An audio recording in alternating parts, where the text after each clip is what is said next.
और वो उसको ऊर्जा भी प्रदान करेगा। ऊर्जा प्रदान करेगा। और वो उतना ही नहीं होगा, फिर वो होगा उस चित्र के प्रति उनका भाव बदल जाएगा, वो हाथ ऊपर उठ जाएगा। हाँ, वो तो मतलब है ही, मतलब जब ईश्वर की आप तस्वीर देख रहे हैं और उसमें आपका मनपसंद रंग है, आपकी मनपसंद तस्वीर है, तो ईश्वर की तस्वीर को तो ऐसे लोग प्रणाम करते हैं, लेकिन अगर है तो फिर भाव बढ़ जाता है उसके प्रति। मनोनुकूल रंग लगा हुआ उसमें तो भाव बढ़ जाता है। अगर ऐसा नहीं होता तो आदमी जहाँ रहता है अपने दीवारों को अपने रंग में रंगवाता है, अपने रंग में रंगवाता है, शर्ट अपने रंग की पहनता है।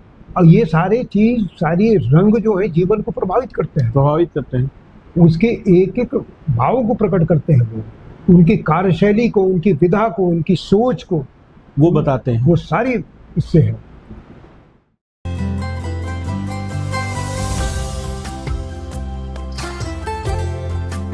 एशप्रा, जश्न सच्चाई का। राम मंदिर बना है अयोध्या में और राम भक्त श्री हनुमान जी बड़े लंबे समय से वहां विराजमान, इंतजार कर रहे थे कि राम लला अपने आवास में आए, अपने महल में आए। इन तस्वीरों को राम मंदिर में देखने का कब अवसर मिलेगा? ये जब चाहेंगे। हमारे ऊपर क्या है, हमें जो करना है मैं कर रहा हूँ, क्योंकि अद्भुत कला है ये। देखिए, मैं जो करना है मैं कर रहा हूँ, इसका कहीं न कहीं देखिए, हर चीज की एक नियत होती है, एक समय होता है। हमारी आपकी दृष्टि, आंखें ही नहीं, मन मस्तिष्क शायद उस बिंदु तक, वहां तक अगर जाएंगे तब आपको दिखे। पता नहीं कितना समय लग जाता है, ध्यानस्थ हुए तो क्या क्या देख लो, उसका समय निर्धारित होगा। जो बना निर्माण हुआ है, दैव निर्माण, उसका भी समय निर्धारित तभी हुआ है, ऐसे नहीं हो पाता। इनका भी समय निर्धारित होगा। जाएंगे वहां पे, वहां पर जाएंगे और वहां लोगों को देखने को, और जो भी होगा हो सकता है कि हो सकता हो कि अभी वो समय नहीं आया कि अभी उस योग्यता पे ये रंग अभी वहां के अनुरूप न हो। तो चीजें देखिए जब होती है तो अपने आप। आपने हनुमान जी का जिक्र किया तो आपने बताया कि अब मेरी कमी है, मैं कुछ भी बनाता हूँ तो हनुमान जी बनते हैं। नहीं, आपने नहीं, कमी नहीं है, ये आपकी आस्था है और हनुमान जी का आशीर्वाद है। एक सवाल है, जब आपने भी जिक्र किया हनुमान जी का कि मतलब हर तस्वीर में उनके साथ प्रकृति और सारी चीजें हैं, जब हनुमान जी की बात इस युग में होती है तो कहा जाता है ना, कलयुग के भगवान है हनुमान जी। सबकी रक्षा के लिए उन्हें राम जी ने बैठा रखा, उन्होंने कहा है कि देश में रहना है, कलयुग के अंत तक रहना, कलयुग के देवता के रूप में आना है। हनुमान जी की तस्वीर बनाने में आपको सबसे ज्यादा समय किस तस्वीर में लगा हो जिसे हम दिखा सके, और सबसे मतलब कह लीजिए कि मन से बनाई हुई तस्वीर? देखिए, मन से तो मैं हर तस्वीर बनाते हैं, हर तस्वीर, और किसी में ये नहीं कह सकता हूँ कि इसमें अधिक और इसमें। हाँ, ये तो मतलब दिख रहा है ना, क्योंकि अगर मन से कोई तस्वीर हट के बनती तो वो बताती कि हमारे कला में कोई कमी है। ये तस्वीरें बता रही हैं कि मन तो सब में एक समान रहा है और हर में एक कदम बढ़ के रहा है। तो किसी को इससे तो आंकना, मैं इस सवाल को वापस लेता हूँ। आप वापस नहीं लीजिए, आपको मैं छोटी सी जानकारी, एक चित्र निर्मित हो रहा, वो रख दिया गया कि पूरा नहीं है, कल होगा परसों होगा। दूसरे की ओर बढ़ गया, मैं दूसरा बंदा, चौथा तीसरा नंबर बाद में दिया जाता है चौपाई के अनुसार। बीच वाला एक उठा लिया, फिर वो पूरा करने लगा। 3 दिन कार्य उसमें हुआ, वो रखा कि कल फिर करना है, तो जो हाथ में आ गया फिर उस पे कार्य हुआ। आप ध्यान दीजिएगा इस पे, किसी एक चित्र का कोई समय नहीं है कि ये बनेगा, ये पूर्णता प्राप्त कर लेगा, चित्र कब दूसरा बनेगा, नहीं। जो उठा वो बन रहा, जो आया वो बन रहा, जो रख दिया गया वो बनेगा ही बनेगा। तो सच्चे में तो सच्चाई तो ये है कि किसी को मैं पूर्णता दे ही नहीं पाता हूँ। जो आता है वो बनता रहता है, बीच में जो भाव आ गया, जिसके प्रति मन आ गया, उसे पूरा करना है। जितना बन गया उतना बन गया, फिर उस पे दूसरे पे लगना। क्योंकि ये पहले से नहीं सोचता हूँ कि इसमें क्या बाकी और क्या बनना है, जो जिससे सोच के रख लिए कि ये ठीक है, रख दिया गया। 4 दिन बाद एकाएक वो सामने उठाए, उसी पे काम होने लगा। कितना मैं नहीं जानता हूँ। और बारीक से बारीक नई चीज कैसे हो रही है, कभी कभी मेरे खुद ही समझ में नहीं आता कि कहाँ से आ गया। कहाँ से आ जब गया, आकृति बन गई तब समझ में अच्छा अरे, ये बन गई। ये बन गई।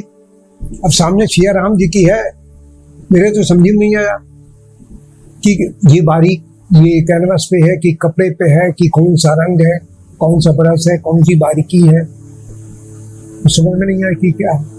नौकरी के समय तस्वीरें बनाते थे, मतलब ये समय निकल पाता था। चलते चलते आप कुछ ग्रहण नहीं करते हैं, कोई प्रसाद दे दिया तो चल रहे हैं तो प्रसाद ग्रहण करते हैं। प्रसाद ग्रहण करते हैं। कार एक मूवी हो रहा, आप कुछ ग्रहण भी कर रहे हैं और क्या सोचते नहीं थे कि मुझे कहाँ जाना है। इतना समय मिल पाता था, मेरा सवाल ये है। समय छुड़ाया जाता है, अगर आस्था है, उसके प्रति लगन है, उसके अपने प्रति आप निकल जाएगा। और नौकरी तो नौकर थे ना, किसी से बंधे थे, लेकिन एक समय जब उसके बाद आप अपनी जगह पे आते हैं, वो किसका है? वो आपका है। तो और फिर वो आप अपने 12 रुचि बजे में 12 बजे 1 बजे 1:30 बजे तक मैं बैठा रात हूं। को उठ के बनाने लगे।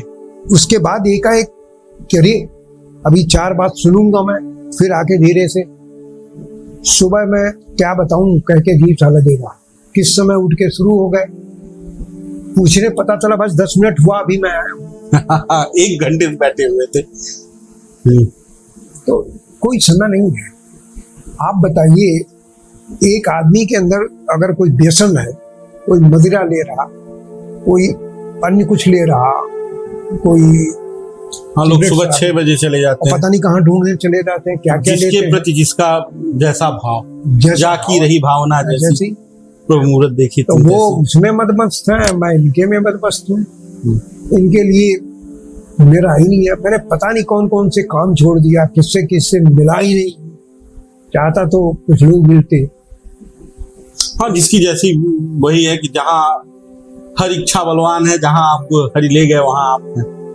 एक अंतिम सवाल आपसे, पेंटिंग की दुनिया, मतलब मैंने ये सवाल बीच में भी किया था, इतर होती जा रही है समाज से, और संस्कृति सनातन और आध्यात्म धीरे धीरे इस कलयुग में और इस माया के युग में खत्म हो रहा है। कैसे स्थापित किया जाए? ये तो देखिए, जो हर वर्ग में, हर घर में जो बड़े बुजुर्ग हैं, जो इसको जी चुके, भोग चुके, उनको थोड़ा सा संवेदनशील होना पड़ेगा। क्योंकि उन्होंने जिस क्षण को जिया है, जो भोग चुके हैं, उसमें ये सारी चीज है जिसके बारे में आपने भी कहा। उसके ह्रास होने से, क्षरण होने से क्या क्या खोए, वो खोते जा रहे हैं। वो ये आने वाली पीढ़ी को, नए लोगों को ये बताना पड़ेगा। क्योंकि मूल इसी में है, अंततः वही जाना है सबको। सब कुछ त्याग करके, सब कुछ एक साधु संत महात्मा सब त्याग करके जब एकदम संत, एकदम किस अवस्था में पहुंच जाते हैं, तब वो सब त्याग देते हैं, ध्यानस्थ हो जाते हैं। तो क्या ये सोच के होते हैं कि इनको दुनिया का सारा सुख मिल गया, ये भौतिक चीजें मिल गई? वो समझ जाते हैं कि इसका कोई मायने नहीं, मूल नहीं है, इसका मूल नहीं है। तो वो उतने दिन बाद थोड़ा सा तो उस अवस्था में जाइए। तो उसके लिए आपको इसको ठहराना पड़ेगा, इसको उस लेवल पे ले जाना पड़ेगा। क्योंकि बाकी सारी चीजें मिथ्या है, बिल्कुल नहीं है। आप कई बार ये महसूस होगा कि आप क्या कर रहे हैं। कई बार मैं सोचता हूँ कि काश ऐसा हो जाता, अरे ये हो गया। अरे मैं बताऊं क्या, कैसी ऐसी दुर्लभ चीजें हो जाती हैं। मैं बहुत पहले से सोचता था इनके प्रति, कैसे आस्था थी मैं समझ नहीं पाता। चित्र क्यों ना हनुमान चालीसा नहीं, बहुत कठिन है। 1 बनाया, 2 बनाया, 3 बनाया, फिर बनती गई। सोचता हूँ मैं कि ये कैसे हो। और उसके बाद से ये ख्याल आता, अच्छा अब ईश्वर की माया है रची हुई, उसके आगे ये सारी माया बेकार। और ये भी है, मैं आपको एक छोटी सी बात बताऊं, जानकारी दूं। मैं माध्यम हूँ, हकीकत में मैं कहना नहीं चाहता हूँ मैं श्रेय लूं, कोई भी चित्र पूर्ण नहीं है। मेरे लिए उसमें ऑप्शन है, जगह है, 2, 4, 10 दिन, 15 दिन ये मान के चलिए। उसमें कुछ और जोड़ा जा सकता है, बहुत सारा जोड़ा जा सकता है। ये 6, 7 दिन, 8 दिन पहले, 10 दिन पहले ये एक चित्र ये पूर्ण हो चुका था। बाद में मुझे 16 दिन और मिला, शनै जब मैं और लगा कि ये था, खाली चाहिए था, ये और होना चाहिए, ये भाव नहीं आ रहा, तो ये कहाँ से आता था? बस अधूरा रहा होगा कभी। जैसे इसी अधूरे पे हमने इसे भी कहा कि अंतिम सवाल है, लेकिन नहीं जवाबों से सवाल आते हैं। इस अधूरेपन को कैसे भरा जाए जो छूट जाता है? भाव से भरिए, रंगों से भरिए, सकारात्मक भाव लाइए, अपनी जीवंतता जो है, जीवन की जीवंतता और छूटना ही तो मतलब फिर जीवंत है। अगर कुछ रह गया तभी तो आदमी जिंदा है, जब सब कुछ पूर्ण हो गया तो जिंदा कहाँ? प्रकृति के सानिध्य रहिए, सब मिल जाए, उसमें रंग भी मिलेंगे, भाव भी मिलेंगे, क्या नहीं मिलेगा आपको। और प्रकृति ही ईश्वर का प्रमाण है, प्रमाण है। तो इसमें जो काम आपको 2 साल, 4 साल, 6 साल, 8 साल बाद करना शुरू कर देना चाहिए। जो आपके भाव में है, जो मन में है, जो आपके अंतर में है, हाँ, उसे आप बाहर लाइए। उसे आकृति है तो उसे कागजों पर कुरेदिए, बिल्कुल। मन में कुछ और है तो उसे उस सांचे में ढालने का प्रयास करिए, बिल्कुल डालिए, बिल्कुल। और श्रेय अपने मत लीजिए किसी चीज का। हम माध्यम बन सकते हैं, ये हमारा हाथ नहीं है कि हमने किया है। हम आपको कोई चीज दान में दें और उसके बाद से उससे ज्यादा लोगों से कहे कि इतने आप दान दीजिए बाएं हाथ से, दाहिने हाथ को पता ही नहीं होना चाहिए कि दिनकर की ओलाइने की देव वस्तु पर मोह दिखाना आत्मघात करना है। तो हम माध्यम हो सकते हैं किसी चीज को दे करके समाज में ये कहें कि मैंने इनको इतना दे दिया, मैंने इतनी चीजों का दान किया। आपने किया कहाँ? वो तो तय था, नियत थी, ईश्वर ने आपको उसके माध्यम, छोटा सा माध्यम थे आप व्यवस्थित किए। हमको शायद यही निमित्त मात्र है, जितना मिला बहुत मिला। अब तो सिर्फ और सिर्फ इनके प्रति ध्यानस्थ हूं मैं। और ये बता भी रही हैं तस्वीरें कि आपकी कितनी एकाग्रता है और कितना ध्यान से, कितनी बारीकी से इनको समय दिया जा रहा है, इन तस्वीरों को समय दिया जा रहा है। तो सारी दुनिया जो है सब कुछ करने के बाद इन्हीं के शरण में आती है, तो मैं सोचा क्यों बाद में जाऊं, पहले ही चलते हैं, वहीं समर्पण करो सीधे चल करके। अब बहुत आनंद है। आप ध्यानस्थ होकर के जितना, अन्यथा नहीं लीजिएगा। आपको व्यक्तिगत बात मैं बता रहा हूँ, पूरे ध्यान के बाद, पूरी मनस्थिति को एकाग्र करने के बाद शायद जितना प्राप्त करते होंगे। मैं जब बगता हूँ तो मैं ध्यानस्थ होता हूँ, मुझे कोई जितना नहीं है, कोई सोचता नहीं, कुछ और नहीं समझ में आता। बिल्कुल नहीं, एकदम नहीं। चलिए, हमें समय देने के लिए बहुत बहुत धन्यवाद। ये उन्हीं की कृपा रही कि आपको ढूंढ के लाए वो जी, इसके लिए मैं आभारी हूँ कि आपने हमें समय दिया। और देखिए, भक्त जो होते हैं वो तो देश की तरह होते हैं, एक निष्ठ होकर के, और आप तो स्वयं साक्षात हनुमान जी की तरह हैं। धन्यवाद। तो हमारे साथ श्री रवि द्विवेदी जी थे, जो ये तस्वीरें बना रहे हैं और उन कला, उन आकृति और उन छवि जो हमारी संस्कृति, हमारे सनातन, हमारे आध्यात्म से, हमारी कह लीजिए कि परंपराओं से जुड़ी हुई हैं, जो ईश्वर की तस्वीर हम डिजिटल युग में देखते हैं, उसकी अद्भुत आकृति क्या होगी, उसमें और चीजें क्या समाहित होंगी। जैसे इस तस्वीर का मैं बार बार जिक्र कर रहा हूँ, जिसमें सिर्फ तस्वीर ही नहीं है, राम जी का नाम है, श्री राम श्री राम श्री राम लिखा हुआ है, कितना राम जी, और कितनी बार लिखा हुआ है, इसको तो सूक्ष्म आंखों से नहीं देखा नहीं जा सकता है।